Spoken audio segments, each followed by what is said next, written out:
الحمد لله رب العالمين، والصلاة والسلام على أشرف الأنبياء والمرسلين. أما بعد، فأعوذ بالله من الشيطان الرجيم من همزه ونفخه ونفثه. بسم الله الرحمن الرحيم. رب اشرح لي صدري ويسر لي أمري واحلل عقدة من لساني يفقه قولي. اللهم انفعنا بما علمتنا وعلمنا ما ينفعنا وزدنا علما. فبشر عبادي الذين يستمعون القول فيتبعون أحسنه. أولئك الذين هداهم الله وأولئك هم أولو الألباب. أعوذ بالله من الشيطان الرجيم. بسم الله الرحمن الرحيم.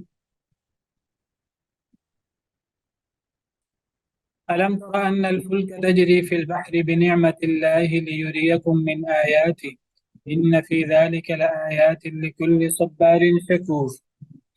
ألم تر أن الفلك، کیا نہیں تو نے دیکھا اے دیکھنے والے، ان الفلک کہ بے شک کشتیاں، تجری وہ چلتی ہیں، فی البحر سمندر میں، بنعمت اللہ اللہ کی نعمت سے، اللہ کی مہربانی سے، اللہ کی رحمت سے، لیریکم من آیاتی تاکہ وہ دکھائے تمہیں اپنی نشانیوں میں سے، ان فی ذلک لآیات لکل صبار شکور، بے شک اس میں، ان کشتیوں کے چلنے میں سمندر میں، لآیات البتہ نشانیاں ہیں، لکل صبار شکور ہر اس شخص کے لیے کہ بہت صبر کرنے والا، بہت شکر کرنے والا ہے۔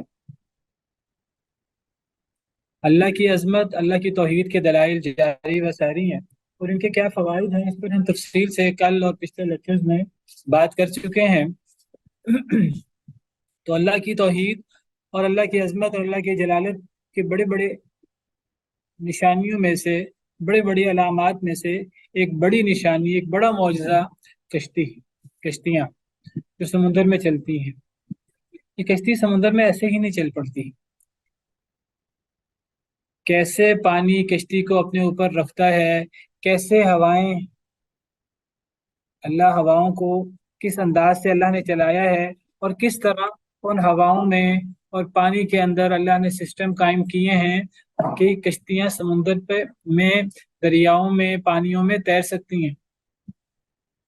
یہ ایسے ہی تو نہیں ہے کہ اتنی بڑی کشتی، اتنا بڑا جہاز وہ سمندر میں تیر لیتا ہے اور ایک چھوٹی سی سوئی سمندر کے اندر ڈوب جاتی ہے۔ سوئی کا وزن دیکھیں، اس کا حجم دیکھیں، اور ایک اتنے بڑے جہاز ٹنوں اس کے اندر جو ہے وہ سامان تجارت ہوتا ہے، کتنے لوگ ہوتے ہیں اس کے اندر، کتنا اس کا وزن ہوتا ہے، اس کا اپنا وزن کتنا زیادہ ہوتا ہے۔ 3 فٹ بال گراؤنڈز کے برابر ان کی لمبائی۔ ایسے ایسے بحری جہاز کے ہزاروں ہزاروں لوگ اس کے اندر آ سکتے ہیں اور ہزاروں ٹن وزن اٹھا سکتے ہیں، اور ان کا اپنا وزن کتنا ہوگا، وہ سمندر کے اندر خرامہ خرامہ تیر رہے ہوتے ہیں۔ یہ خود بخود ہی سارا سسٹم چل رہا ہے، اللہ کی بہت بڑی قدرت کار فرما ہے اس کے پیچھے۔ ہمیں اس لیے عجیب نہیں لگتی کہ ہم روزانہ دیکھتے ہیں، اور میں کئی دفعہ بیان کر چکا ہوں کہ کسی چیز کو روزانہ دیکھنا اس کے خرق عادت ہونے میں یا اس کی اللہ کی بہت بڑی قدرت ہونے میں کوئی رکاوٹ نہیں ہے، اگر وہ چیز روزانہ ہو رہی ہے۔ اگر ہر لمحے ایک معجزہ ہو رہا ہے ہمارے سامنے، اللہ کی ایک بہت بڑی قدرت وقوع پذیر ہو رہی ہے، تو اس کا ہر روز ہونا، یا ہر گھنٹے میں ہونا، یا ہر منٹ میں ہونا، یا ہر سیکنڈ میں ہونا، وہ بار بار ہونے سے اس کی اہمیت، اس کی شان و شوکت، اور اس کا ایک بہت بڑا اللہ کی قدرت ہونا، بہت بڑی نشانی ہونا ختم ہو جاتا ہے۔ کیسے ختم ہو سکتا ہے؟ تو اگر کشتیاں اور بڑے بڑے جہاز پانیوں کے اندر تیر رہے ہیں تو یہ چیز ہم اکثر دیکھتے ہیں، ہمارے لیے عجیب نہیں رہی۔ اللہ کہتے ہیں غور کرو، اللہ کی نشانیوں میں غور کرو کہ اللہ کی بہت بڑی قدرت ہے۔ تو اللہ توجہ دلاتے ہیں کہ اے دیکھنے والے دیکھ، ان الفلک تجری فی البحر، کہ کشتی وہ چلتی ہے سمندر میں، بنعمت اللہ، اللہ کی نعمت سے۔ یہ سراسر اللہ کا انعام ہے، یہ سراسر اللہ کی رحمت ہے، یہ سراسر اللہ کی قدرت ہے۔ اللہ نے کشتیوں کو پیدا کر کے چھوڑ نہیں دیا، اللہ نے کشتیوں کو پیدا کر کے چھوڑ نہیں دیا، اللہ نے ایک سسٹم بنا کے چھوڑ نہیں دیا، اللہ نے انہیں پیدا بھی کیا ہے، اللہ نے ان کا سسٹم بھی بنایا ہے، اور ہر دم، ہر وقت، ہر پل اللہ تعالیٰ اس کی نگرانی کر رہے ہیں، اللہ اس کو چلا رہے ہیں۔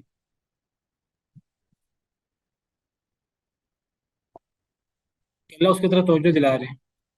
الم تری ان الفلک، کیا نہیں تو نے دیکھا کہ کشتی وہ چلتی ہے سمندر میں اللہ کی نعمت سے۔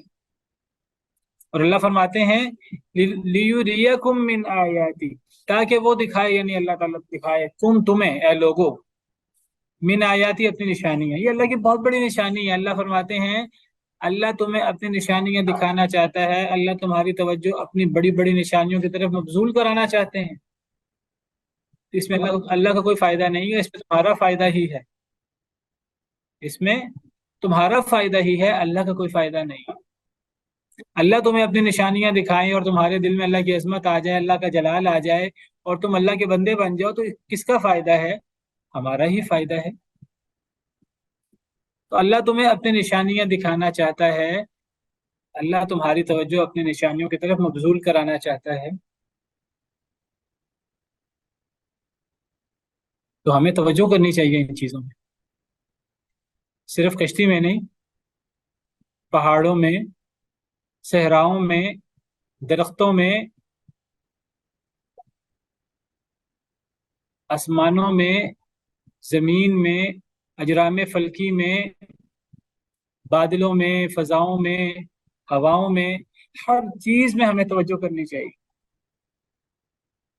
اللہ عقل مند لوگوں کی کا تذکرہ کرتے ہوئے اللہ فرماتے ہیں عقل مند لوگ کون ہیں؟ ان فی خلق السماوات والارض واختلاف اللیل والنہار لآیات لأولی الالباب۔ عقل مند لوگ وہ ہیں کہ زمین و آسمان کی تخلیق میں، رات اور دن کے آنے جانے میں نشانیاں ہیں عقل مند لوگوں کے لیے، عقل والوں کے لیے۔ کون ہے عقل مند؟ ہے اللہ۔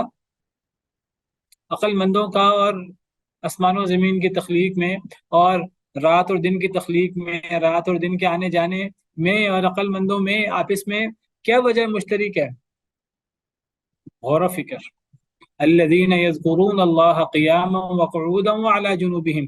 عقل مند لوگ وہ ہیں جو کھڑے ہو کر، بیٹھے ہوئے، لیٹے ہوئے، ہر حالت میں اللہ کو یاد کرتے ہیں۔ ویتفکرون فی خلق السماوات والارض، اور وہ آسمان و زمین کی تخلیق میں غور و فکر کرتے ہیں، اور غور و فکر کر کے بس چھوڑ دیتے ہیں؟ نہیں، ایک نتیجے پر پہنچتے ہیں۔ زمین و آسمان کی تخلیق میں، رات اور دن کی تخلیق، ان کو مسخر کرنے، ان کے آنے جانے میں، رات دن میں داخل ہو رہی ہے، دن رات میں داخل ہو رہا ہے، یہ سمندروں میں، یہ کشتیوں میں، یہ ہواؤں میں، یہ فضاؤں میں، ہر چیز میں غور کر کے وہ نتائج اخذ کرتے ہیں۔ کیا نتیجہ اخذ ہوتا ہے؟ سبحانک ما خلقت هذا باطلا، سبحانک، کہ اللہ آپ نے یہ چیزیں فضول پیدا نہیں کی، آپ نے یہ چیزیں بے مقصد پیدا نہیں کی، ان چیزوں کے پیچھے بہت بڑا مقصد ہے۔ اللہ کی عظمت، اللہ کی شان، اللہ کی توحید، ہمارا اللہ کا بندہ ہونا، ہمارا یہ دنیا میں آنا ایک مقصد کے ساتھ ہونا، اور دین اور دین پہ عمل کرنا، اور دین کے غلبے کے لیے کوشش کرنا، اور اس کے لیے ہر قسم کی قربانی دینے پر تیار اور آمادہ رہنا۔ وَيَتَفَكَّرُونَ فِي خَلْقِ السَّمَاوَاتِ وَالْأَرْضِ رَبَّنَا مَا خَلَقْتَ هَذَا بَاطِلًا۔ وہ ان تمام نشانیوں پہ غور کرتے ہیں، اور وہ کہتے ہیں، یہ نتیجہ نکالتے ہیں غور و فکر کے بعد، اے اللہ آپ نے یہ چیزیں باطل پیدا نہیں کی۔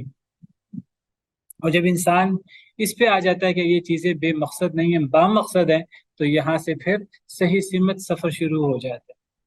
یہاں سے پھر اللہ کی معرفت، اللہ کی عظمت، اللہ کی ربوبیت، اللہ کی الوہیت، اللہ کی شان، اللہ کا جلال، اللہ کی رحمت، اللہ کا انتقام، اللہ کا غصہ، اللہ کی مغفرت، ہر چیز ہمارے سامنے آتی ہے، اور پھر انسان کی زندگی بامقصد ہو جاتی ہے۔ انسان اللہ سے ڈرتا بھی ہے، اور ڈر کر اللہ سے مزید قریب ہو جاتا ہے۔ اللہ نزل احسن الحدیث کتابا متشابہا مثانی، اللہ وہ ذات ہے جنہوں نے بہترین بات قرآن کی صورت میں نازل فرمائی، ایک متشابہ ملتی جلتی کتاب ہے۔ تقشعر منہ جلود الذین یخشون ربہم، جو لوگ اپنے رب سے ڈرتے ہیں ان کے رونگٹے کھڑے ہو جاتے ہیں قرآن پڑھ کر، اللہ کی بڑی بڑی نشانیاں دیکھ کر۔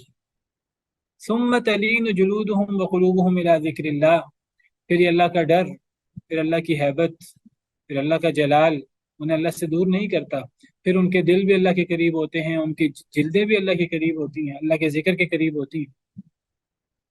ذالک ھدی اللہ یہدی بہ من یشاء، یہ اللہ کی ہدایت ہے، اللہ یہ ہدایت اپنے بندوں میں سے جسے چاہتا ہے دیتا ہے، عقل مندوں کو دیتا ہے، غور و فکر کرنے والوں کو دیتا ہے یہ ہدایت۔ ومن یضلل اللہ فما لہ من ہاد، جسے اللہ گمراہ کر دے کون ہے اس کو ہدایت دینے والا؟ اصل چیز کیا ہے؟ غور و فکر کرنا، توجہ کرنی۔ آپ قرآن و سنت کا مطالعہ کریں، اللہ تعالیٰ نے کیسے کیسے ہمیں غور کرنے کی دعوت دی ہے۔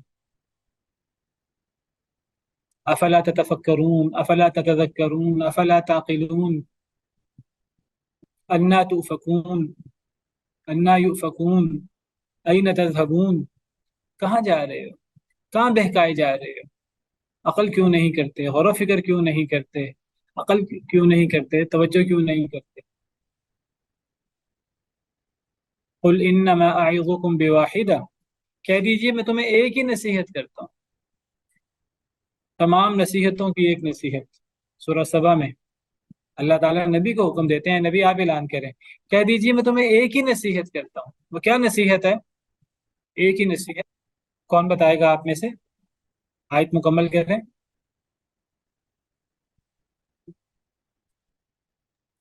جی کون سے والی دوبارہ پڑھیے گا؟ قل انما اعظکم بواحدہ، وہ ایک ہی نصیحت کیا ہے؟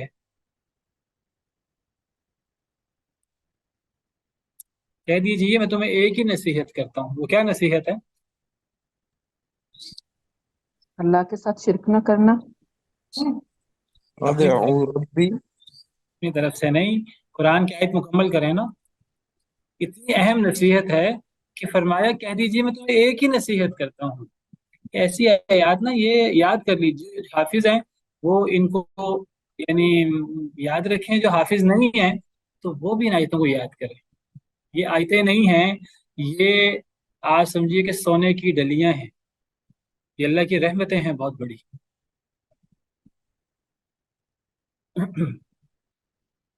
کیا ایک ہی نصیحت ہے؟ ان تقوموا للہ مثنی و فرادا، ایک ایک ہو کے، دو دو ہو کر کھڑے ہو جاؤ۔ کیا کرو کھڑے ہو کر؟ ثم تتفکروا، پھر غور و فکر کرو۔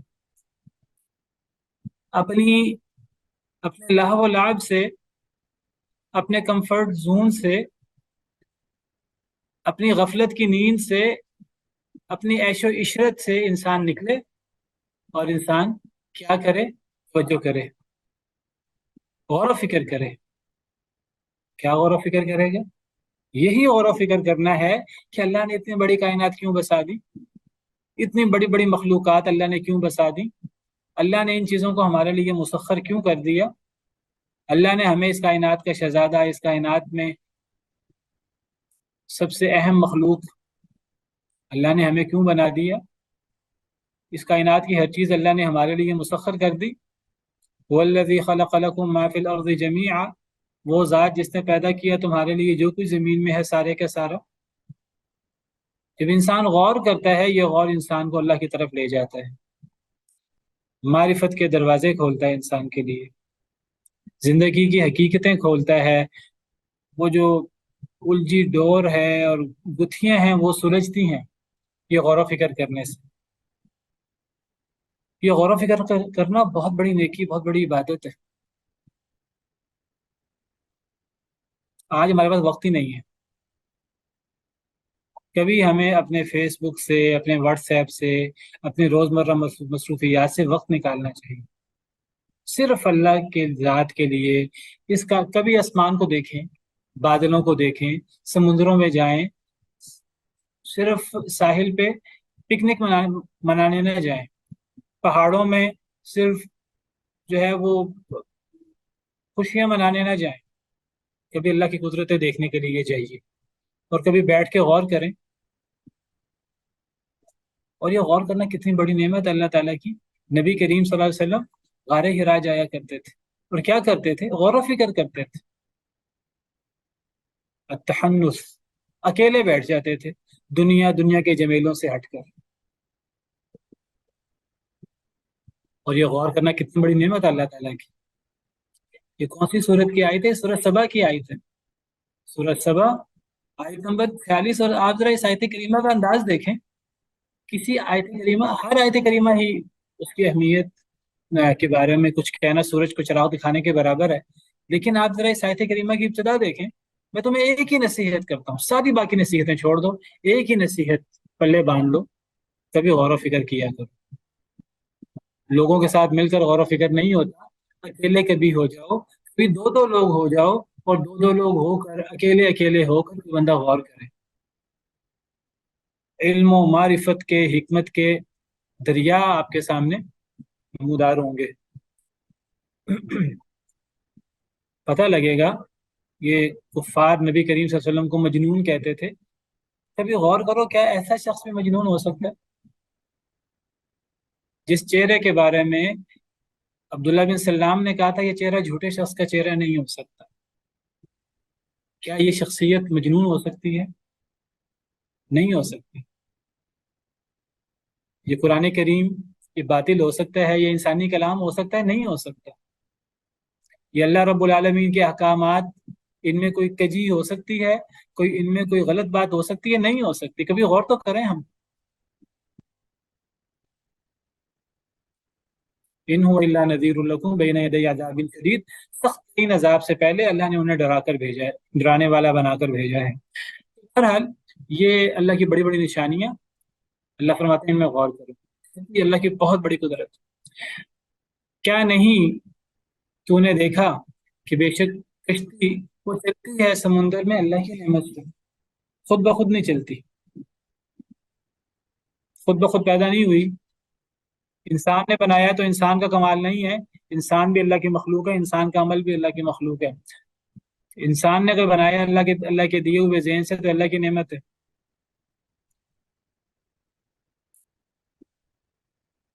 اس کو چلانے کا پورا سسٹم اللہ کا بنایا ہوا ہے. یہ سمندر کے قوانین، دریاؤں کے قوانین، ہواؤں کے قوانین، یہ سارے اللہ کے بنائے ہوئے ہیں. یہ اتفاق سے یہ سارے سیٹ نہیں بیٹھ کے، جس طرح ڈارون کہتے ہیں بدبخت. یہ ساری چیزیں اتفاق سے نہیں ہو گئیں.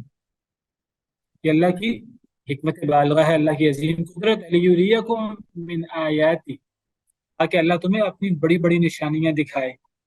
ان فی ذلک لآیات لکل صبار شکور، بے شک اس کشتی میں دیگر اللہ کی جو نشانیاں ہیں، ان میں نشانیاں ہیں لکل صبار شکور، ہر بہت صبر کرنے والے، بہت شکر کرنے والے کے لیے. ہر بہت صبر کرنے والا، یعنی یہ مبالغہ کا صیغہ ہے. صبر سے صبارن، بہت زیادہ صبر کرنے والا. جیسے وہاب ہوتا ہے بہت عطا کرنے والا، غفار ہوتا ہے بہت معاف کرنے والا. اسی طرح صبارن، بہت صبر کرنے والا. کس سے صبر کرنے والا؟ اللہ کی حرام کردہ چیزوں سے. کس سے صبر کرنے والا؟ مشکلات جو آئیں ان مشکلات و خندہ پیشانی سے، بہت زیادہ خندہ پیشانی سے صبر کرنے والا. جزا فضا سے بچنے والا. بہت صبر کرنے والے کے لیے. شکور، یہ بھی مبالغے کا صیغہ ہے، بہت شکر کرنے والے کے لیے. کس بات پہ شکر؟ اللہ کی نعمتوں پر. اللہ کی کن نعمتوں پر؟ کتنی نعمتوں پر، اللہ کی اتنی نعمتوں پر جن کو ہم شمار نہیں کر سکتے، چاہے وہ ظاہری ہیں چاہے وہ پوشیدہ ہیں۔ ظاہری نعمتیں جن کو ہم محسوس کر سکتے ہیں وہی اتنی زیادہ ہیں، ہم انہیں شمار نہیں کر سکتے۔ بلکہ میں اگر کہوں ہم اللہ کی ایک نعمت کی گہرائی میں جانا چاہیں، ہم اللہ کی ایک نعمت کو شمار نہیں کر سکتے۔ اللہ نے آپ کو آنکھ جیسی نعمت دی ہے، اللہ کی اسی نعمت پہ کبھی غور کرنا شروع کر دیں۔ اللہ نے کان جیسی دولت دی ہے، اللہ کی اسی نعمت پر غور کرنا شروع کر دیں۔ اللہ نے زبان جیسی نعمت دی ہے۔ لوگ کہتے ہیں جی اللہ نے فلاں کو اتنا مال دے دیا، اتنا مال دے دیا، اتنا مال دے دیا۔ اللہ نے آپ کو آنکھیں دے دی، اللہ نے آپ کو کان دے دی، اللہ نے آپ کو زبان دے دی، اللہ نے آپ کو ہاتھ دے دی، اللہ نے آپ کو صحت دے دی، اللہ نے آپ کو پاؤں دے دی۔ جن کے نہیں ہیں ان سے پوچھیے، کروڑوں اربوں خربوں اس کا مقابلہ نہیں کر سکتے۔ تو اللہ کی نعمتوں پر شکر ادا کرنے والوں کے لیے بہت زیادہ، ان لوگوں کے لیے نشانیاں ہیں۔ تو جو صبر نہیں کرتے، شکر نہیں کرتے، ان کے لیے نشانیاں نہیں ہیں؟ نہیں ہیں ان کے لیے بھی، لیکن وہ ان نشانیوں سے متاثر نہیں ہوتے، وہ ان نشانیوں میں توجہ نہیں کرتے، انہیں اللہ کی طرف سے توفیق نہیں ملتی کہ وہ ان نشانیوں سے سبق سیکھ سکیں۔ کون سبق سیکھتا ہے؟ بہت صبر کرنے والا، بہت شکر کرنے والا۔ کون ہوتا ہے بہت صبر کرنے والا، بہت شکر کرنے والا؟ یہودی، عیسائی، مشرک، کافر، ہندو، منافق، مسلمان۔ کون ہوتا ہے بہت صبر کرنے والا، بہت؟ مومن۔ یہ مومن کی صفت ہے۔ دنیا میں دو ہی کیفیات ہیں کسی انسان کی، ہر انسان کی دو مین کیفیات ہیں۔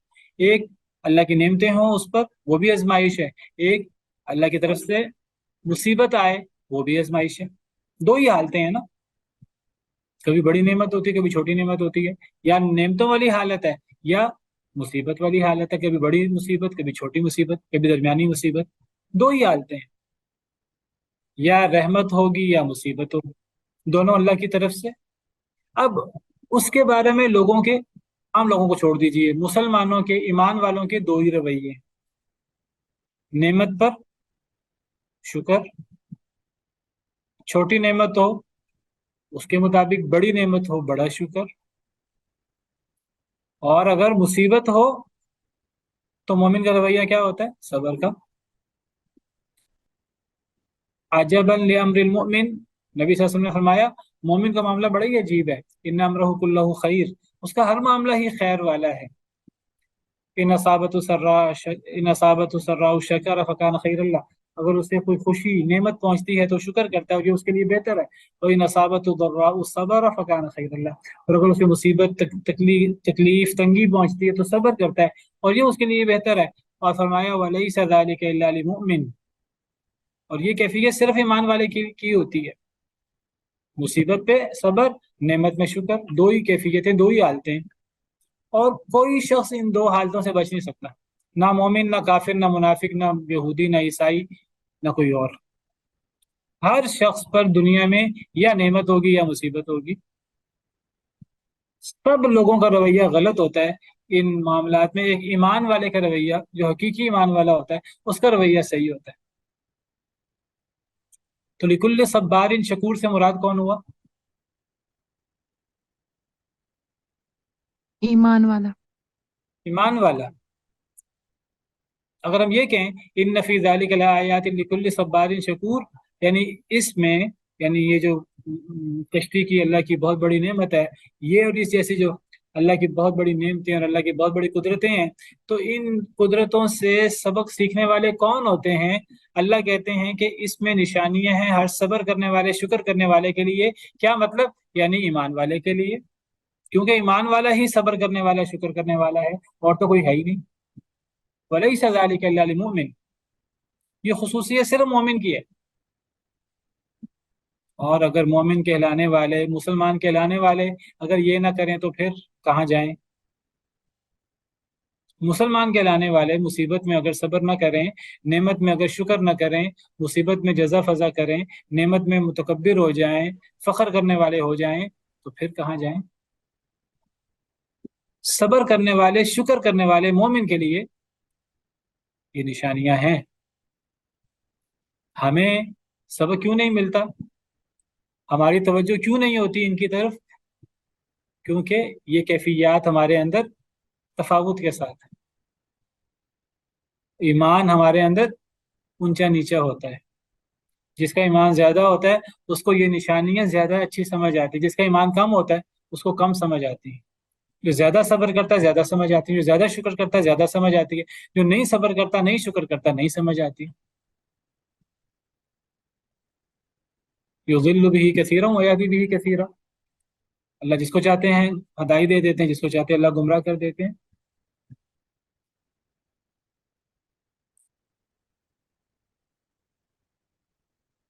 ہمیں عمل کرنے کی کوشش بھی کرنی ہے، جو دعویٰ کیا ہے وہ دعویٰ کرنا بھی ہے، اور دعویٰ بڑا اچھا دعویٰ ہے، اس دعوے کے مطابق عمل بھی کرنا ہے۔ جب عمل کریں گے تو پھر اللہ سے ہدایت بھی مانگنی ہے،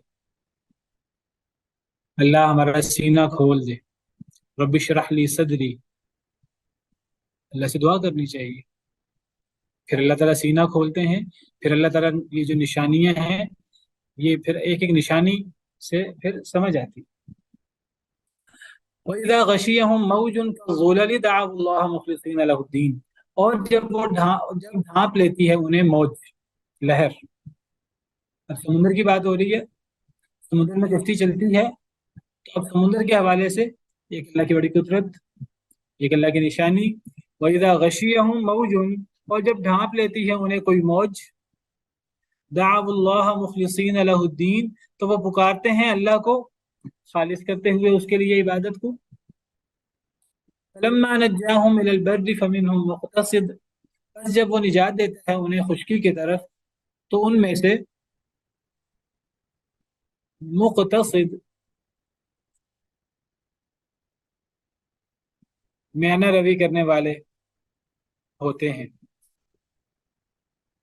وما یجحد بآیاتنا، اور نہیں انکار کرتا ہماری آیتوں کا، الا کل ختار کفور، مگر بد عہدی کرنے والا بہت بڑا ناشکرہ۔ اب ایک اور پہلو سے اللہ تعالیٰ اپنی بڑی قدرت، بڑی نشانی بیان کر رہے ہیں۔ کیا قدرت ہے، کیا نشانی ہے؟ وہی کشتی کی بات ہوئی، وہی سمندر کی بات ہوئی، اس حوالے سے اللہ کی بہت بڑی قدرت جس کو اللہ نے قرآن کریم میں کئی جگہ بیان کیا ہے، اس کی اہمیت کی وجہ سے 10 مقام پر اللہ نے اس بات کو قرآن کریم میں واضح کیا ہے۔ جب انسان سمندر میں سفر کرتا ہے، سمندر میں سفر کرنا انسان کی مجبوری ہے، اگر انسان سمندر میں سفر نہ کرے تو پرانے زمانے میں تو یہی ایک سفر کا ذریعہ تھا، کوئی ہوائی سفر وغیرہ تو تھا نہیں، زمینی سفر وہ بہت لمبا ہو جاتا ہے، اور اس زمانے میں زمینی سفر کرنا تھا بھی بڑا مشکل، پیدل یا گھوڑوں پر یا اونٹوں پر مہینوں لگ جایا کرتے تھے۔ سمندر تو بہت بڑے بڑے ہوتے ہیں، جدہ سے اگر حبشہ کا سفر کرنا ہے وہ سمندر کے راستے بہت تھوڑا سا سفر ہے اس دور کے حوالے سے بھی، لیکن اگر وہ سمندر کو پاٹنا پڑے تو کتنا بڑا سفر بن جاتا ہے۔ تجارت کا بہت بڑا ذریعہ سمندر ہے۔ اب سمندر میں سفر کرنا ایک بہت بڑی مجبوری ہے انسان کی، لیکن سمندر کے سفر کے اندر بہت دفعہ ایسا ہوتا ہے کہ طوفان آ جاتا ہے، جکڑ ہواؤں کے چلنا شروع ہو جاتے ہیں، بڑی بڑی موجیں ہیں، اتنا زیادہ پانی ہے، اتنا زیادہ پانی ہے کہ ہماری زمین کا بڑا حصہ پانی پر مشتمل ہے، 3/4 یا اس سے بھی زیادہ، شاید 79%، کتنا وہ پانی پر مشتمل ہے۔ اور جب ہوائیں چلتی ہیں، جب مد و جزر ہوتا ہے، یہ خود بخود کچھ نہیں ہوتا ہے، سب کچھ اللہ کے حکم سے ہوتا ہے۔ پتا بھی اللہ کے حکم کے بغیر پر نہیں مارتا، پرندہ بھی، پتا بھی اللہ کے حکم کے بغیر گرتا نہیں ہے۔ تو یہ لہریں اور یہ ہوائیں اور یہ سارا جو موسم خراب ہوتا ہے، یہ جو سمندر کے اندر ایک طغیانی آ جاتی ہے، دریاؤں کے اندر یہ سونامی جو آ جاتے ہیں، یہ خود بخود آ جاتے ہیں، خود نہیں آتے۔ یہ لہریں جب یہ اٹھتی ہیں، پہاڑ کی طرح لہریں ہوتی ہیں،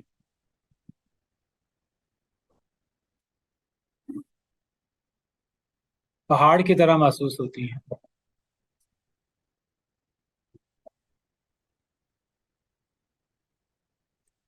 ایسا محسوس ہوتا ہے جیسے ہر طرف سے لہر آ رہی ہے، ہر طرف سے طوفان آ رہا ہے۔ جب انسان گر جاتا ہے اس طوفان کے اندر والذی یسیرکم فی البر والبحر، اللہ ہی ہے جو تمہیں چلاتا ہے خشکی میں اور تری میں، حتی اذا کنتم فی الفلک، حتیٰ کہ جب تم کشتی میں ہوتے ہو، وجرین بہم بریح طیبہ، کشتیاں چل رہی ہیں اور ٹھنڈی فرحت بخش ہوائیں بھی چل رہی ہیں، جاءتها ریح، لوگ بڑے خوش ہوتے ہیں، جاءتها ریح عاصف، اچانک آندھی آنا شروع کر دیتی ہے، اچانک تیز ہوا چلنا شروع کر دیتی ہے، وجاءهم الموج من كل مكان، ہر طرف سے پھر لہریں آنا شروع ہو جائیں، وظنوا انه محيط بهم، اب وہ سمجھتے ہیں کہ اب وہ گھیرے میں آ چکے ہیں، اب بچ نہیں سکتے۔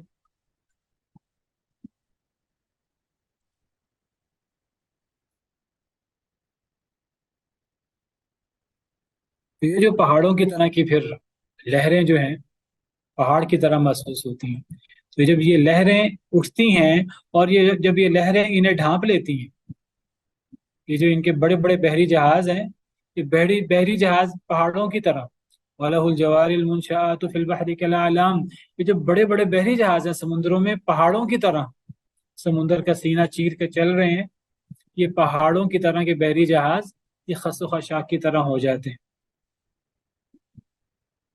جب یہ لہریں ڈھانپ لیتی ہیں انہیں، کالظلل، سایوں کی طرح،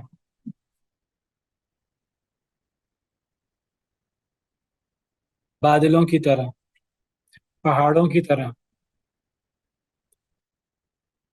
دعوا اللہ، تو پھر وہ پکارتے ہیں اللہ کو، مخلصین لہ الدین، خالص کرتے ہوئے اس کے لیے دین کو، عبادت کو، اب کوئی چارہ نہیں ہے، مسلمان تو مسلمان، موحد تو موحد، اس نے تو اللہ کو ہی پکارنا، وہ ہمیشہ اللہ کو پکارتا ہے، اللہ کو نہ ماننے والے بھی، غیر اللہ کو پکارنے والے بھی، غیر اللہ کو سب کو بھول جاتے ہیں، سب کچھ ہوا ہو جاتا ہے، اب یاد رہتا ہے تو اللہ، یہ وہ موقع ہے جس میں بڑے سے بڑا کافر، بڑے سے بڑا ملحد بھی وہ پھر اللہ کو پکارتا ہے، وہ کہتا ہے اب تو بس اللہ ہی بچا سکتا ہے۔ وقیل من راق، جب سارے سہارے دنیا کے ختم ہو جاتے ہیں تو پھر کہا جاتا ہے کہ کوئی دم کرنے والا لے آؤ، والتفت الساق بالساق، پنڈلی پنڈلی سے مل جاتی ہے، وظن انہ الفراق، یقین ہو جاتا ہے کہ اب بس دنیا سے چل چلاؤ کا وقت ہے، اب اس وقت کیا ہے، اب الی ربک یومئذ المساق،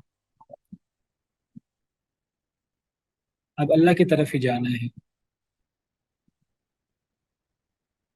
تو جب یہ کیفیت ہو جاتی ہے کہ موت کے سوا کچھ نظر نہیں آتا، تب پھر مسلمان تو مسلمان، بڑے سے بڑا اللہ کا باغی، بڑے سے بڑا کافر، بڑے سے بڑا مشرک، بڑے سے بڑا ملحد بھی اس کو اللہ یاد آ جاتے ہیں۔ وَإِذَا مَسَّهُ الشَّرُّ فَذُو دُعَاءٍ عَرِيضٍ، بڑی عجیب کیفیت ہے انسان کی، جب انسان شر میں مبتلا ہوتا ہے، مصیبت میں، لمبی لمبی دعائیں کرنے والا ہو جاتا ہے۔ اللہ کو تو دعائیں کرنے والے اچھے لگنے چاہیے، اللہ کو اچھے لگتے ہیں، لیکن اللہ کو یہ دعائیں کرنے والے اچھے کیوں نہیں لگتے؟ اللہ کو خلوص کے ساتھ دعائیں کرنے والے اچھے لگتے ہیں، یہاں جس خلوص کے ساتھ یہ لوگ، مسلمان تو مسلمان، کافر بھی جس خلوص کے ساتھ دعائیں کرتے ہیں، اللہ تعالیٰ بتا رہے ہیں ان کے اخلاص کے بارے میں کہ پھر اس وقت صرف اللہ کو خالص کرتے ہوئے پکارتے ہیں، کسی اور کا خیال تک ان کے ذہن میں نہیں ہوتا، وہ سارے دلائل، فلاں حاجت روا، فلاں مشکل کشا، فلاں کرنے والا، فلاں بیڑا پار کرنے والا، وہ ساری باتیں ہوا ہو جاتی ہیں، وہ تو مکڑی کے گھر کی طرح کی باتیں تھیں، وہ مکڑی کے گھر کی طرح کے سہارے تھے، انہوں نے کیا فائدہ دینا، اس بات کو مشرکین کو بھی پتہ ہے، کفار کو بھی پتہ ہے، ان کو پتہ ہے یہاں اللہ ہی کام آ سکتے ہیں، اللہ کو پکارتے ہیں۔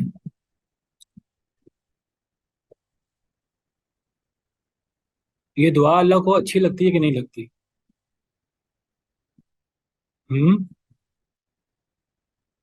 یہ دعا پسندیدہ ہے کہ نہیں؟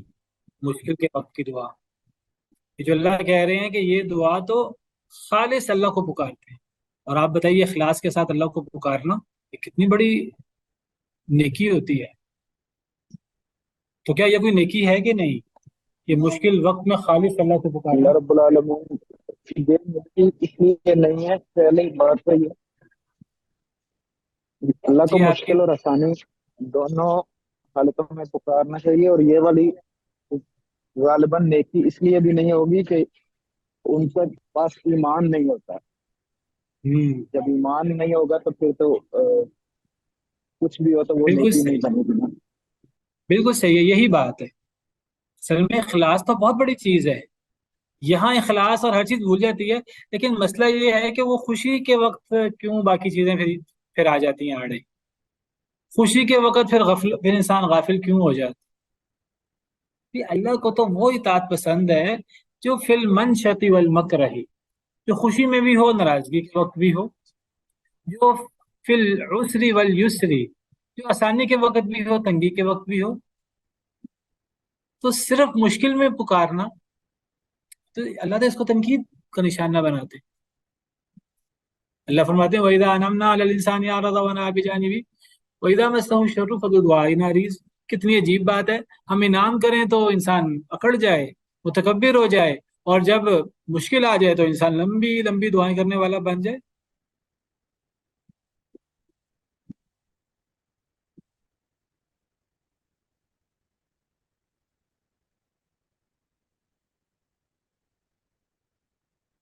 تو اللہ کو اگر پکارنا ہے تو اللہ کو خوشی غمی دونوں میں پکارنا ہو۔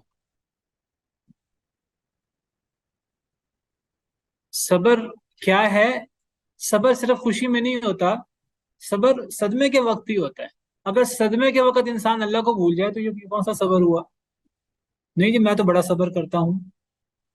تو اگر مشکل وقت میں صبر نہیں کیا تو پھر صبر کون سا ہوا؟ میں تو مشکل میں اللہ کو پکارتا ہوں، تو مشکل میں جب اللہ دیتا ہے تو خوشی میں اللہ کیوں نہیں دیتا؟ خوشی میں بھی وہی اللہ دیتا ہے۔ رمضان میں اگر اللہ تعالیٰ قبول کرتا ہے عمل تو غیر رمضان میں کون قبول کرتا ہے پھر؟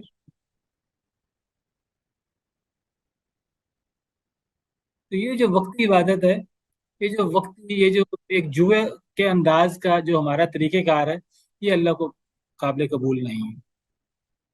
اللہ ہر لمحہ ہم سے اپنی اطاعت چاہتے ہیں، ہر لمحہ ایمان چاہتے ہیں، ہر لمحہ اخلاص کے ساتھ دعا چاہتے ہیں۔ اب یہاں بڑے اخلاص کے ساتھ وہ پکارتے ہیں اللہ کو، لیکن اس کا کوئی فائدہ نہیں۔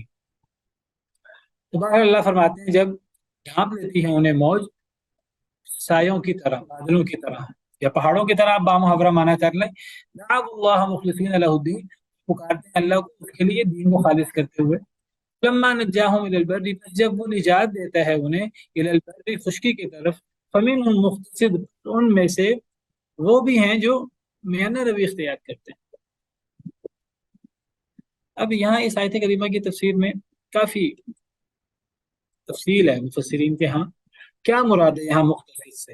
مقتصد کا عام معنی کیا ہوتا ہے؟ مقتصد کا معنی کیا ہے لفظی معنی؟ قصد کرنا، ارادہ۔ قصد تو ارادے کو کہتے ہیں، عام طور پہ مقتصد اقتصاد کسے کہتے ہیں؟ درمیانی راہ۔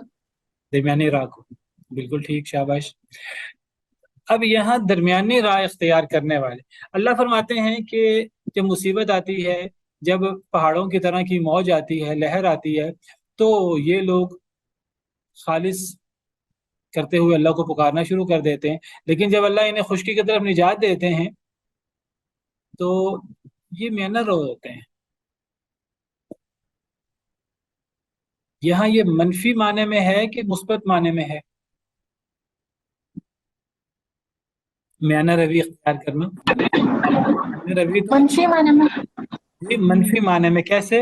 میانہ روی اختیار کرنے والا بھی غلط ہو سکتا ہے۔ کیونکہ یہ اب جب ان پر مشکل آئی تھی تو یہ ایکسٹریم ہو گئے تھے، یعنی بالکل خالص ہو کر اللہ کو پکارے تھے۔ پھر جب یہ مصیبت ختم ہو گئی تو پھر یہ یعنی کہ اس طرح سے ہو گیا میانہ روی۔ پہلے تو ایکسٹریم ہو کر خالص ہو کر اللہ کو صرف، ہاں یعنی جب مشکل آئی تب تو خالص اللہ کو پکار رہے تھے، اب جب اللہ نے نجات دے دی، خشکی کی طرف زندگی دے دی، نئی زندگی ملی نا، اب انسان کو اتنے ہی انتہا پہ جا کر اتنی ہی زیادہ اللہ کی عبادت کرنی چاہیے تھی۔ یہ اسی طرح وہ درمیانے انداز سے چل رہا ہے، تو یہ نیگیٹو معنی میں ہے، یہ منفی معنی میں یہاں مختصد یا میانہ روی اختیار کرنا منفی معنی میں ہے۔ ان کو یہاں درمیانہ راستہ اختیار نہیں کرنا چاہیے تھا، ان کو بہت زیادہ اللہ کی عبادت کرنی چاہیے تھی، بہت زیادہ اللہ کا شکر کرنا چاہیے تھا۔ یہ اللہ نے زندگی دی، نئی زندگی ملنے پر بھی بس یہ درمیانے انداز سے چل رہے ہیں۔ تو بعض مفسرین کی رائے یہ ہے کہ عام طور پہ آپ قرآن کی آیتیں دیکھیں، عام طور پہ جب اللہ تعالیٰ جب یہ والا اللہ تعالیٰ کشتی کی بات کرتے ہیں اور موج آنے کی بات کرتے ہیں، تو عام طور پہ کیا ہوتا ہے کہ اللہ تعالیٰ بیان فرماتے ہیں کہ جب مشکل آتی ہے تو یہ لوگ خالص اللہ کو پکارتے ہیں، اور جب اللہ نجات دیتا ہے تو لوگ کیا کرتے ہیں؟ عام آیات میں کیا ہے؟ لوگ شرک شروع کر دیتے ہیں۔ اکثر اللہ تعالیٰ یعنی لوگوں کے رویہ بیان کرتے ہیں کہ وہ نیگیٹو اور منفی رویہ اللہ لوگوں کا بیان کرتے ہیں۔ تو بہت سارے علماء کی رائے یہ ہے کہ یہاں مقتصد بھی منفی معنی میں، یہاں یہ پازیٹیو معنی میں نہیں ہے، مثبت معنی میں نہیں ہے، یہ منفی معنی میں ہے۔ تو یعنی ان کو اب بہت زیادہ اللہ کا شکر گزار اور بہت زیادہ عبادت گزار ہونا چاہیے تھا، اللہ کی باتوں کو ماننے والا، بہت زیادہ صدقہ خیرات کرنا۔ اب یہ درمیانے انداز سے چلنا شروع کر دیتے، حالانکہ اللہ نے تو بہت بڑا احسان کیا، نئی زندگی دی۔ ایک تفسیر یہ ہے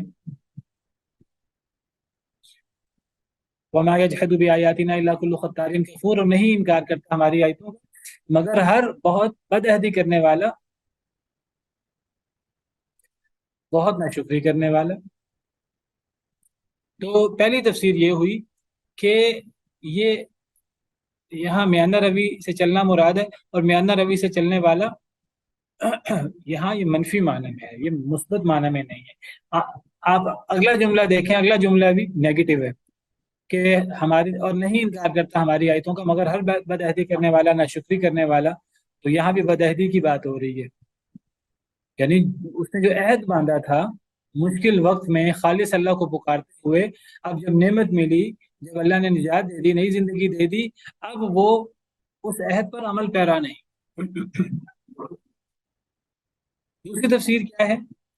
دوسری تفسیر یہ ہے کہ یہاں مقتصد سے مراد میانہ روی اختیار کرنے والا ہے، اور میانہ روی اختیار کرنا یہ ایک مثبت عمل ہے۔ اب جب یہ ایک مثبت عمل ہے، لیکن آیت کا انداز یہ اور اس جیسی آیات میں اکثر اللہ تعالیٰ لوگوں کا جو رویہ بیان کرتے ہیں وہ منفی بیان کرتے ہیں، تو یہاں اللہ نے مثبت رویہ کیسے بیان کر دیا؟ تب پھر مفسرین اس کی کیا تشریح کرتے ہیں؟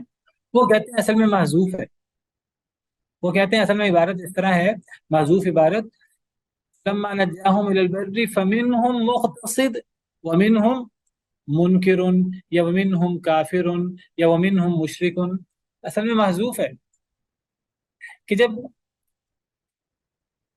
سمندر میں انہیں موج آ لیتی ہے، موت انہیں نظر آ رہی ہوتی ہے، خالص اللہ کو پکارتے ہیں، اللہ کے لیے دین کو خالص کرتے ہوئے، اور جب اللہ نجات دیتا ہے انہیں خشکی کی طرف، تو کئی تو میانہ روی اختیار کرتے ہیں یعنی مثبت معنی میں، کئی تو اچھے رہتے ہیں، پازیٹیو رہتے ہیں، اور دوسرے بھی ہیں وہ محذوف ہے، کئی کافر ہو جاتے، کئی دوبارہ کافر ہو جاتے ہیں، کئی دوبارہ مشرک ہو جاتے ہیں۔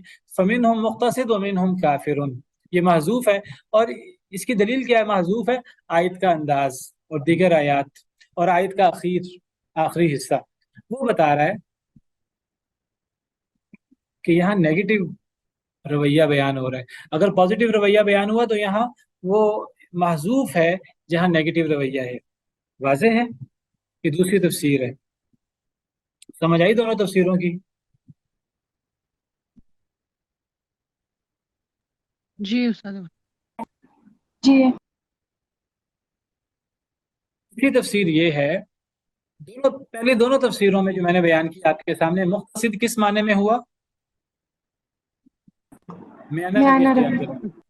ایک معنی میں، ایک تفسیر میں میانہ روی اختیار کرنا یہ بھی منفی معنی میں ہے کہ انہیں میانہ روی اختیار کرنے کی بجائے اب بہت آگے بڑھ کر نیکی کرنی چاہیے تھی، تو یہ بہت آگے بڑھ کر نیکی کرنے کی بجائے یہ درمیانے چلتے رہے نیکی پر، ان کو زیادہ نیکی کرنی چاہیے تھی، تو یہ منفی معنی میں میانہ روی۔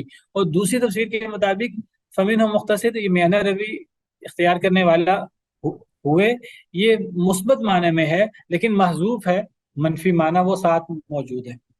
تیسری تفسیر کیا ہے کہ جب اللہ انہیں نجات دیتا ہے خوشی کی طرف، فمنہم مقتصد، ان میں وعدہ پورا کرنے والے ہوتے ہیں۔ تیسری تفسیر میں مقتصد کا معنی کیا ہے؟ قصد کرنے والے۔ کس بات کا قصد کرنے والے؟ یعنی جو انہوں نے اللہ سے وعدہ کیا تھا کہ اے اللہ مشکل آئی، اے اللہ ہمیں اس مشکل سے نجات دے دے، اس موت سے ایک دفعہ بچا لے، اگر آپ نے موت سے بچا لیا تو میں ایمان لے آؤں گا، میں نیکی کروں گا، میں پوری زندگی فلاں کام کروں گا، فلاں کام کروں گا، اللہ سے جو عہد باندھے۔ تو جب اللہ نجات دیتا ہے تو کئی ان میں سے قصد کرتے ہیں نیکی کا اور عہد کو پورا کرنے کا۔ تیسری تفسیر یہ فمنہم مقتصد، مراد یعنی ان میں سے کئی ایسے ہوتے ہیں جو پھر عہد کو پورا کرنے والے ہوتے ہیں۔ یہ تیسری تفسیر ہے۔ اب بتائیں یہ تفسیر، یہ پھر یہاں مقتصد پازیٹیو معنی میں ہے، مثبت معنی میں ہے کہ منفی معنی میں؟ پازیٹیو۔ یہ مثبت معنی میں ہے، لیکن آیت کا آخر منفی معنی کی بات کر رہا ہے، وما یجحد بآیاتنا الا کل ختار کفور، اور نہیں انکار کرتا ہماری آیتوں مگر ہر بد عہدی کرنے والا۔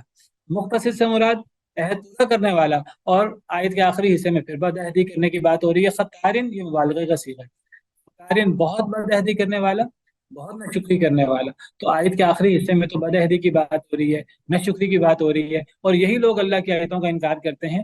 تو آیت میں کہیں نہ کہیں بد عہدی بھی موجود ہے۔ اگر مقتصد کا معنی عہد ہے تو وہ پھر بد عہدی وہ محذوف ہے۔ تقدیری عبارت کیا ہوگی؟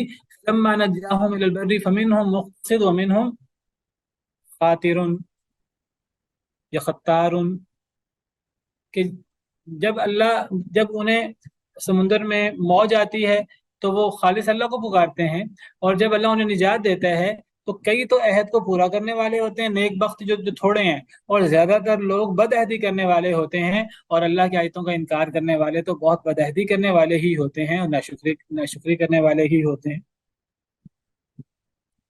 تیسری تفسیر واضح ہے؟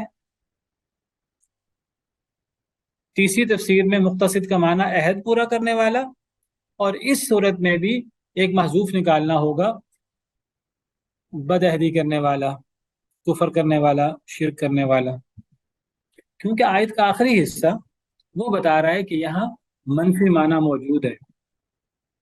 واضح ہے جی، تین تفسیریں عام طور پر کی جاتی ہیں۔ یا ایھا الناس اتقوا ربکم، اے لوگو اپنے رب سے ڈر جاؤ، واخشوا یوما، اور ڈر جاؤ اس دن سے، لا یجزی والد عن ولدہ، نہیں بدلہ دے گا کوئی والد، نہیں کفایت کرے گا کوئی والد اپنی اولاد سے، ولا مولود، اور نہ اولاد وہ جازن وہ کفایت کرنے والا ہوگا، عن والدہ شیئا، اپنے والد سے کچھ بھی۔